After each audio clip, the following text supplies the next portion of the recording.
Boa noite a todas as pessoas presentes. Eu sou Fabiano Moraes, moderador da sessão de debates que agora se inicia. Em primeiro lugar, eu quero agradecer ao Nelly e à UFLA pelo convite e, ao mesmo tempo, pela oportunidade, por meio deste evento, desse terceiro ECONT, de estarmos realizando este trabalho, apresentando este trabalho e publicando esses tantos capítulos. Então, eu, em primeiro lugar, faço esse agradecimento e também, é claro, dou boas-vindas a todos os participantes desta mesa para darmos início a este trabalho desta noite. E como eu sou o primeiro a apresentar o capítulo, como autor também e participante da mesa, eu começo me apresentando. Bom, eu sou o Fabiano Moraes, escritor, contador de histórias, sou doutor em educação, mestre em estudos linguísticos, graduado em pedagogia e em letras português e professor adjunto da Universidade Federal do Espírito Santo. Tenho a apresentar, vou colocar aqui o slide para começar a apresentação.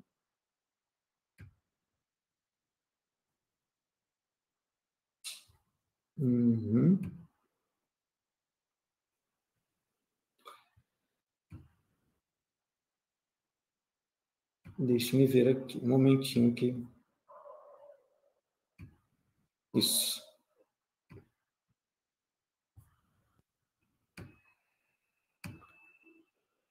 Bom, está sendo apresentado aí, eu imagino, e vamos dar início, então, a essa primeira apresentação.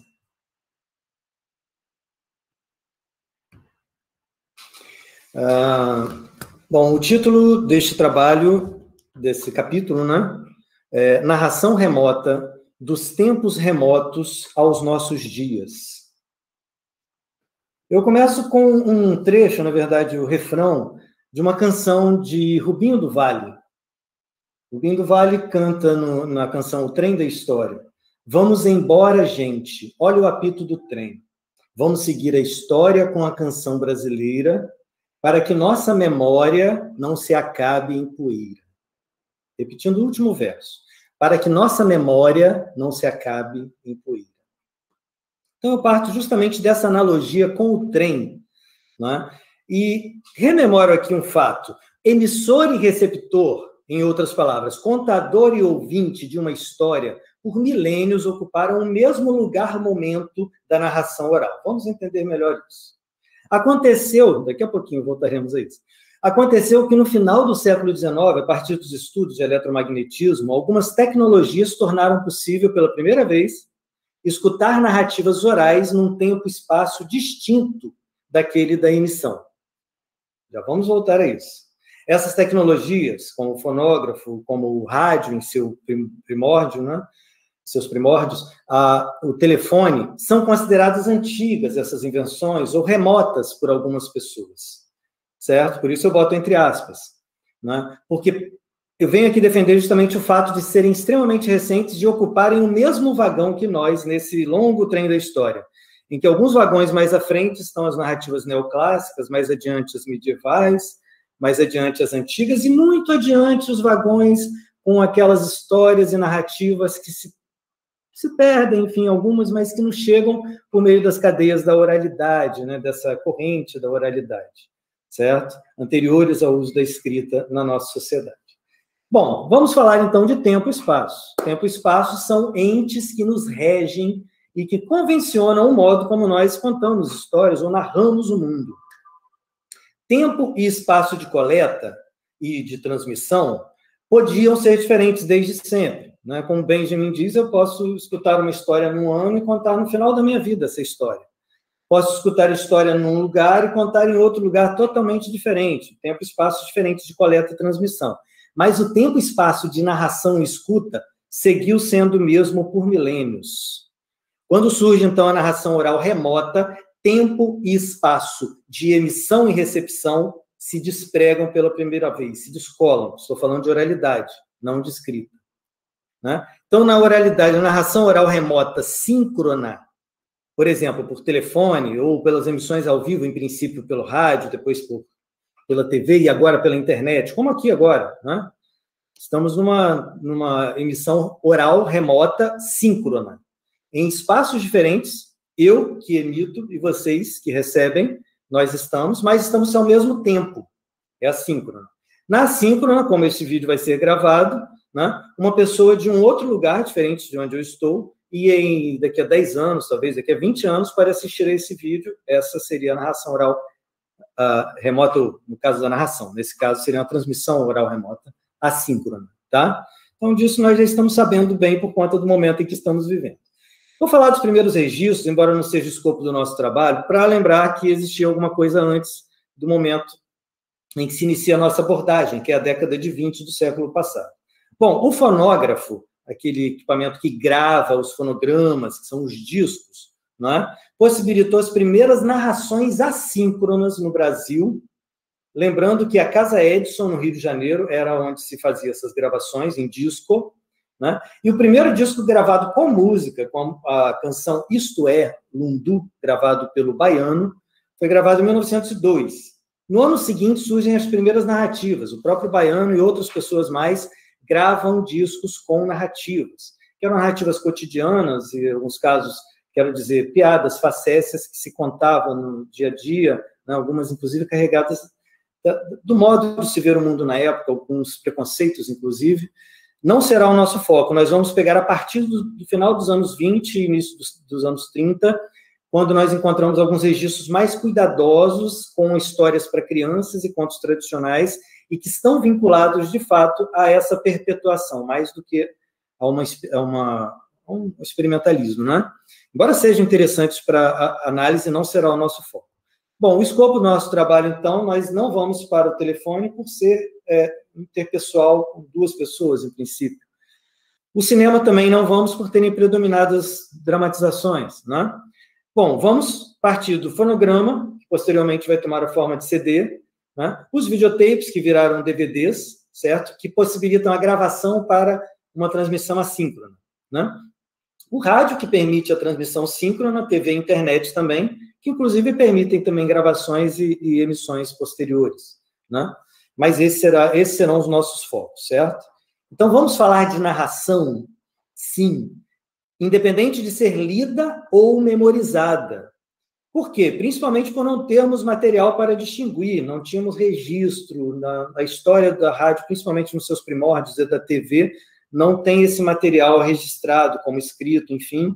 Então, vamos tomar a narração, ou mesmo que tenha algo de dramatização, teleteatro, radioteatro, tendo a narração como algo que permeia, ou que inicia, ou que finaliza, né, será considerado para nós foco do nosso trabalho. Então, esse trabalho não esgota o tema, muito pelo contrário, ele é uma parte de uma pesquisa que está em andamento, que é maior, né? As datas, elas são imprecisas nas fontes, em alguns casos há controvérsias, nós prezamos por aquelas que estão mais presentes em mais trabalhos, ou em trabalhos mais consolidados, né? Apontamos para as iniciativas pioneiras, ou as mais relevantes, e estamos, de fato, muito mais, focamos muito mais o eixo Rio-São Paulo, por ser um polo de produção intensa, sobretudo nesses primórdios, e posteriormente também, embora citemos aqui alguns casos em outros espaços, em outros locais. Claro, não vai dar para falar tudo, é um trabalho predominantemente de concentração de informações, né, uma cronologia. Então, vamos resumir, né, tentar resumir. No dial, ou seja, no rádio, né, aquele lugar em que nós sintonizamos, a era do rádio no Brasil se inicia em 1922. Claro, existiam experiências anteriores, mas nenhuma que fosse regular e oficial, e a primeira rádio regular e oficial é a Rádio Sociedade do Rio de Janeiro, que depois se torna a Rádio MEC, né? Com equipamento que é apresentado no centenário da Independência, né? No evento, um grupo de intelectuais solicita o uso daquele equipamento para a educação, e Edgar Roquette Pinto é um deles, né? E assim, nos anos 20, a rádio tem um cunho cultural e educativo, e nos anos 30, sim, passa a ter um cunho econômico-político, como até hoje, né, nós acabamos presenciando isso. Já em 24, João Kopke, vovô, ele assume o quarto de hora infantil, contando histórias. Numa carta em que ele escreve aceitando, né, ele diz, ele vai contar histórias, ele defende, ele traz, inclusive, algo um tanto teórico, defendendo a contação de histórias. Isso não está no artigo, né, está no trabalho maior, mas ele defende, inclusive, um tempo maior para se contar essas histórias, ele argumenta. E já em 26 são 7 speakers, porque era assim que eram chamados os locutores, né? Os roteiros eram chamados de scripts, né? Então vamos usar a terminologia tradicional da época. 7 speakers se revezavam durante a semana nesse mesmo programa, que em 1930 vai ser assumido pela tia Beatriz, que é a filha do Edgar Roquette Pinto. Enquanto isso, em São Paulo, na Educadora, em 26, a tia Brasília, selecionada num concurso, vai contar histórias. Embora ela não seja identificada, algumas pessoas preferiam não se identificar por uma série de questões de preconceito por trabalhar em rádio, tudo indica que ela é a irmã mais nova da Pérola Byington, né? E que, inclusive, faleceu precocemente, né? E era ela quem apresentava esse programa. E daí eu não vou poder falar de todos, mas vocês vão ver aí, e no capítulo vocês vão poder ter mais detalhes, né? Temos aí o Capitão Furtado e a Dulce Malheiros, né? Em São Paulo, Joaquim Carlos Nobre apresentando vários autores da literatura, Lobato, Origens Lessa, Pascoal Magno, Cornélio Pires, grande folclorista, levando causos, anedotas para a rádio, Nhototico, com Vila da Relia, Escolinha de Dona Olinda, né? Muitas improvisações, inclusive, presentes. Hora infantil, com a tia Lúcia, que era representada por três speakers diferentes, certo? Uma delas se sobressai, que é a Ilka Labarte, que depois vai para Marink Veiga apresentar o Tapete Mágico da tia Lúcia. Silvia Autuori também se destaca, a tia Chiquinha, com 3 programas diferentes pela Tupi, de décadas de 30 até de 40, né? Na Nacional, a Ismênia Santos. E nessa mesma época, em 34, Ariosto Espinheiro publica um livro chamado Rádio e Educação. Nos capítulos 2 e 3, ele defende o uso da narrativa na educação pelo rádio, certo? E então, ele, na Rádio Jornal do Brasil, tem a oportunidade de botar em prática essas metodologias apresentadas no quadro Viagem através do Brasil. César Ladeira, na Marink Veiga, e na Nacional, apresenta a Biblioteca no Ar, que é a Virgínia Rizardi, Silvia Regina, né? Nós temos também, ainda na década de 30, as narrações literárias em rádios de São Paulo, com Otávio Gabos Mendes, Dick Petter, de Jerônimo Monteiro, Sítio de Dona Benta no Espaço, com direção de Monteiro Lobato, apresentação de Sagramor Scúvero como Dona Benta, né? E na Nacional nós vamos ter alguns programas também, História do Vovô Camarada, Ladinha, Lâmpada Maravilhosa, Sônia Regina, Barbosa Júnior, Vovô Camarada, e o tio Janjão, né? Contando histórias também. E chegamos, enfim, à década de 50. Histórias das Malocas estreia em 55 com a Dona Barbosa, Maria Amélia e Maria Tereza, em que há narração e a elaboração de vozes e uma certa interpretação também, tá?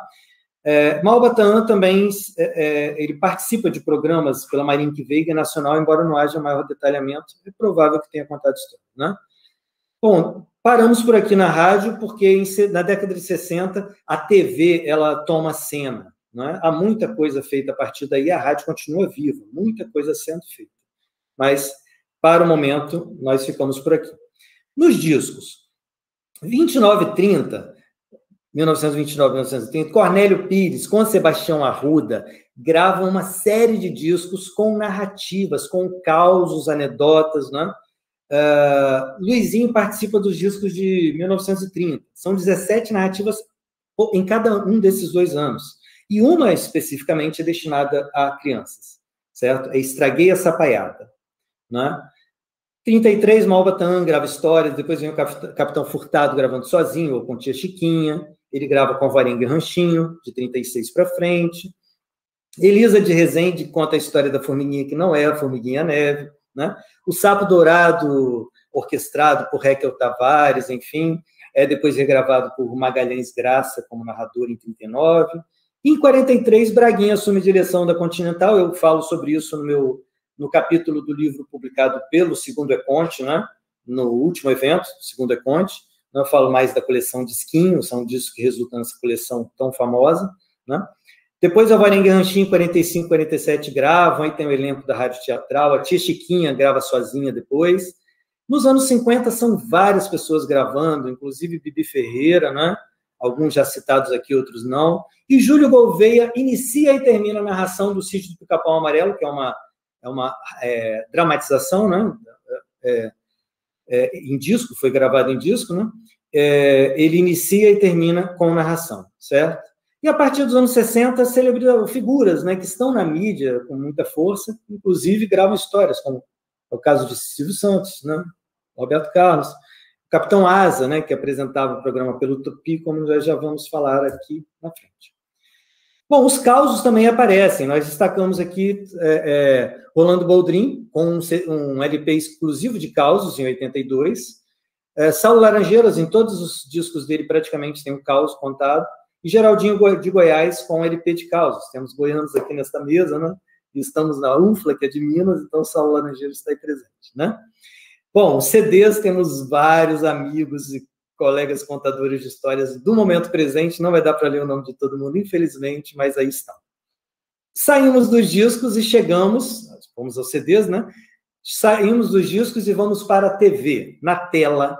TV no Brasil chega em 1950, certo? Então, a Tupi, ela se inicia de maneira artesanal, sem videotape, sem possibilidade de gravação, então não temos arquivos. Em 1950, Fusarca e Torresmo já se apresentam. Não há evidências ou comprovações de que eles contavam histórias na TV. Mas como eles gravaram histórias em discos, é possível que tenham contado. Não há certeza. Na mesma Tupi, o teleteatro infantil, com Júlio Gouveia, marido de Tatiana Berim, que fazia os roteiros, né? Os programas que eles levam, são esses três aí que são escritos, Fábulas Animadas, Sítio do Pica-Pau Amarelo e Era Uma Vez, que depois muda de nome para Teatro da Juventude, se iniciam e terminam com o Júlio narrando. Ele abre um livro, começa uma narração e termina, depois fecha, né? Inclusive, os personagens contavam histórias, tanto é que José Francisco, que era o tio Barnabé da época, na Tupi, depois de ter passado por outras emissoras, ele conta histórias fora da TV. Ele atua como contador de histórias, certo? Em 1954, a Tupi de São Paulo tem, por exemplo, um programa em que uma pessoa interpreta uma mãe, narra e mostra o livro. Entre 55 e 65, Gladys Mesquita Ribeiro, ela leva à frente o programa Gladys e Seus Bichinhos, em que ela conta histórias e desenha ao mesmo tempo.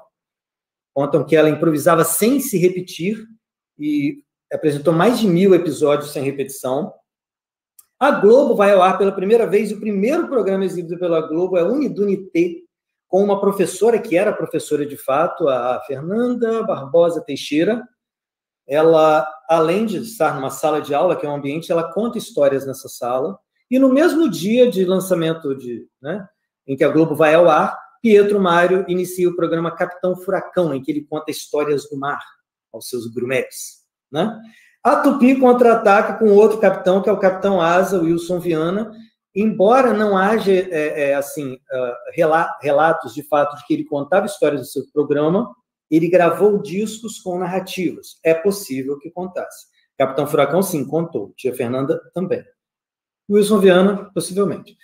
Malba se apresentou na Tupi e no Canal 2, certo? De São Paulo. Né? E aí chegamos a uma fase em que o VT está mais presente, a cultura ganha uma força tremenda, o Bambalalão aí presente, nosso saudoso João Acaiabe, né, que partiu tão recentemente.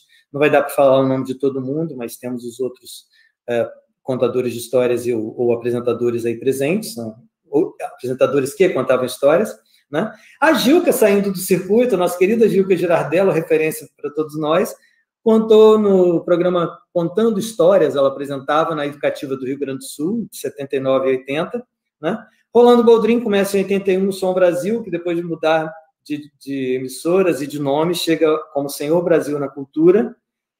Em paralelo, Goiás, temos aí o pessoal de Goiás, Hamilton Carneiro apresenta em 2 emissoras de Goiás, Frutos da Terra, leva causos também nesse programa, o Contadores de Causos. Saulo Laranjeiras, em Minas, na Rede Minas, na Arrumação, né? E aí nós temos a Bia Bedran, na Educativa, o Rá-Tim-Bum com o quadro Senta que lá vem histórias, desculpem, o X-Tudo pela Cultura, com o Sultão e a Sherazade, Raquel Baixa e Oscar Simp, Castelo Rá-Tim-Bum, com a Morgana e a Caipora Regina, Rose Campos e a Patrícia Gaspar. Lá Vem Histórias é um entre programas que depois vai virar DVD, certo? Ilana Kaplan, Bia Bedran, Valdec de Garanhuns e Oscar Sims. E entre 95 e 97, depois vira DVD, né? E na Globo, a Xuxa também conta histórias no Cantinho das Histórias, no Mundo da Imaginação, e também vira DVD. Né? O Canal Futura, entre 2004 e 2008, exibiu Vou Te Contar, que foi uma série de... foi um programa, né, que era uma série com lendas do Brasil, de alguns estados do Brasil. Eu participei desses programas, vocês encontram no meu canal do YouTube alguns deles, né? O canal Fabiano Moraes, tá? Na TV Brasil, o ABC do Ziraldo, com a presença também de vários amigos, não dá para falar o nome de todo mundo, mas estão aqui, né, no Rio de Janeiro, enquanto na Cultura de São Paulo, o Quintal da Cultura leva também uma série de contadores, né, inclusive a Ivani Magalhães, que está no nosso evento aqui, no evento Terceiro Conte, que eu também sou convidado, né, também esteve presente, entre tantos outros queridíssimos, no Quintal da Cultura, no quadro Era Uma Vez no Quintal. Bom, estou falando rápido porque é muita informação. VHS e DVD, tivemos vários, além dos contadores de histórias, Roberto Carlos Ramos, Priscila Camargo, Bia Bedran e Cléo Busato. Tivemos a série Lá Vem Histórias, que foi da TV Cultura. A série Contadores de Histórias, como VHS, pela Casa da Leitura, Fundação Biblioteca Nacional e o UERJ, e o documentário Histórias, produzido pela Benita, que nos extras traz histórias sendo contadas, né, por contadores de histórias. Eu também tive a felicidade de participar deste documentário, também está lá no meu canal do YouTube, Fabiano Moraes. Bom, era da internet, fechando já. Internet de escada, a transmissão era lenta, né? A era da internet são as poltronas da frente, no nosso vagão, tá? Então, naquela época, existia o CD-ROM, e o CD-ROM, ele reunia textos, vídeo e áudio num CD e promovia uma possibilidade de interação. Cléo Busato e Roberto Carlos Ramos produzem CD-ROMs de contação de histórias. Então, aqui eu trago uma linha histórica do que foi surgindo, para termos uma ideia. MySpace permite áudios em 2000, mas preponderam músicas. Eu não sei do histórico de narrativas no MySpace. O YouTube só surge em 2005, com a possibilidade de vídeos, mas só em 2007 ele é transcrito para o português do Brasil, e só em 2011 as lives são liberadas. Então, era muito difícil publicar áudios e vídeos. Era necessário registrar e hospedar um site, isso era caro. Em 2005, eu idealizei e, a partir de então, coordenei o portal Roda de Histórias, que foi o maior portal, né, que reunia uma quantidade de informações sobre a arte de contar histórias. Na época, trazia eventos, links de sites, artigos, histórias, fórum, etc. Né?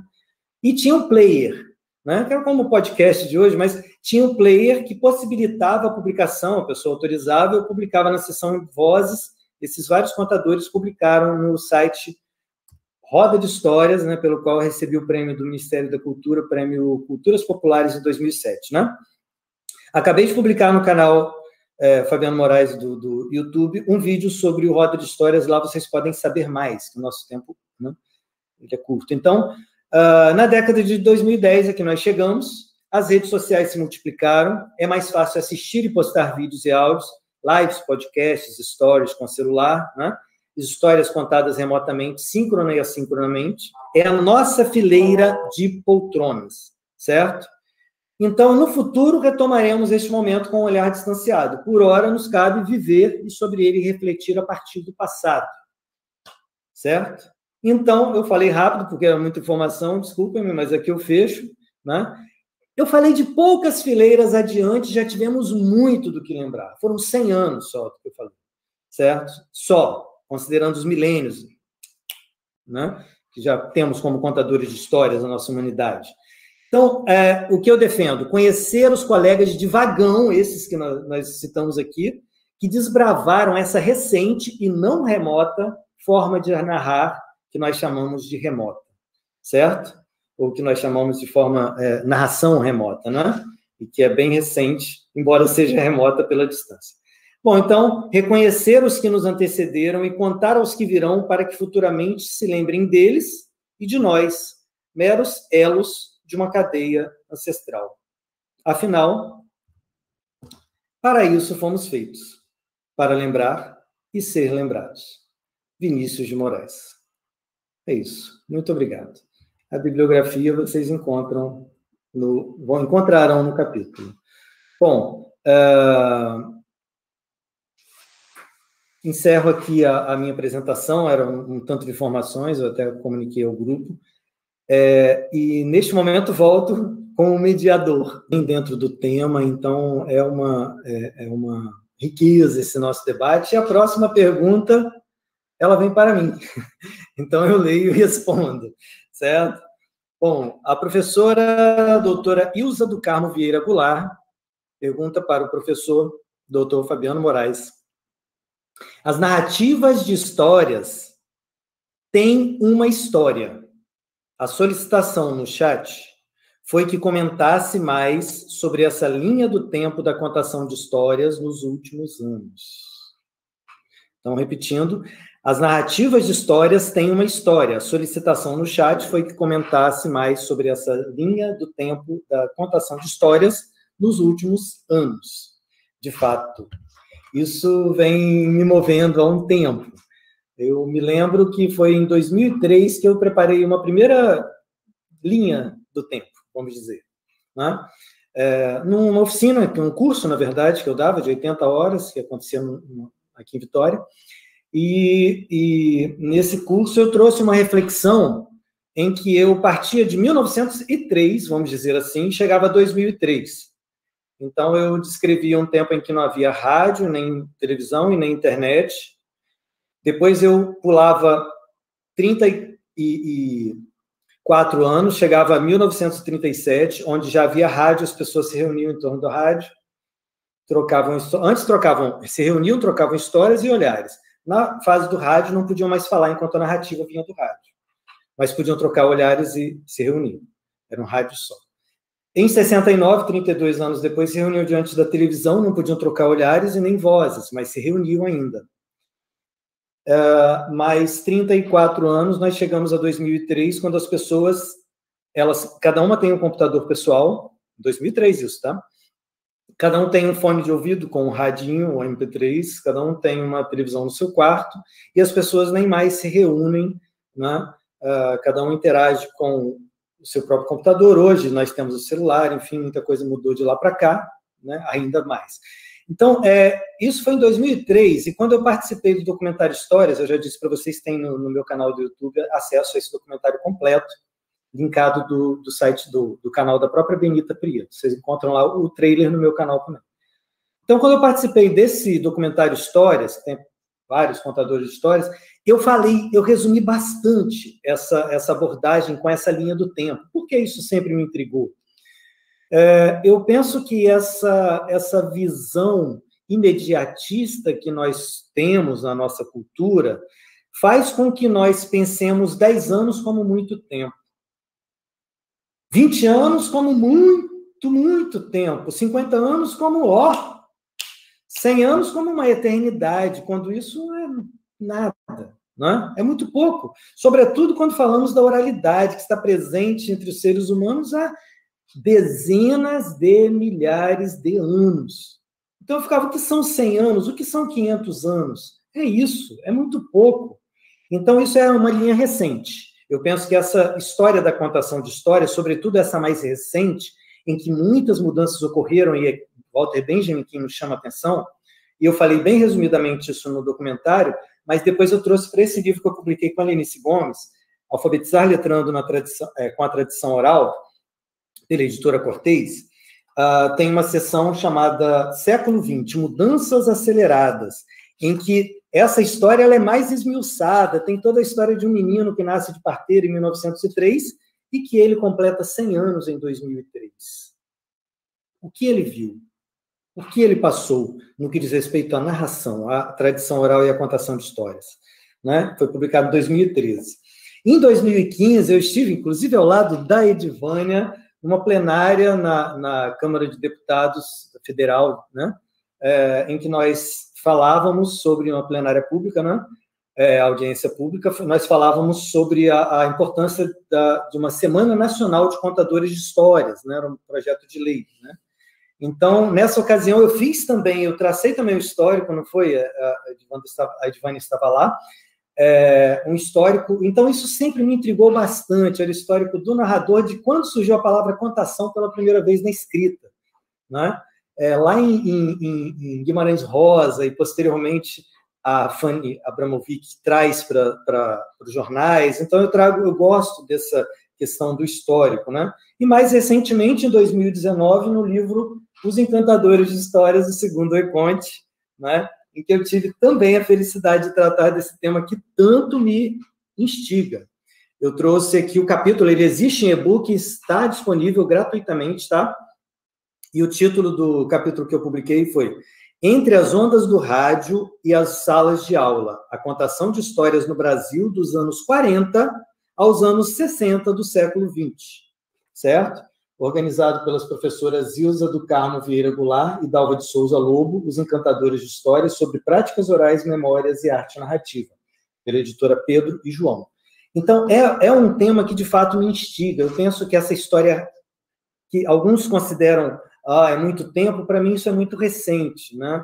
Eu considero que essas coisas são todas muito recentes. E quando a gente deixa de olhar para trás, né, eu gosto muito de uma analogia em que eu, por exemplo, estive nessa exposição aqui do Paul Klee, quando ele veio, essa exposição veio ao Brasil, né?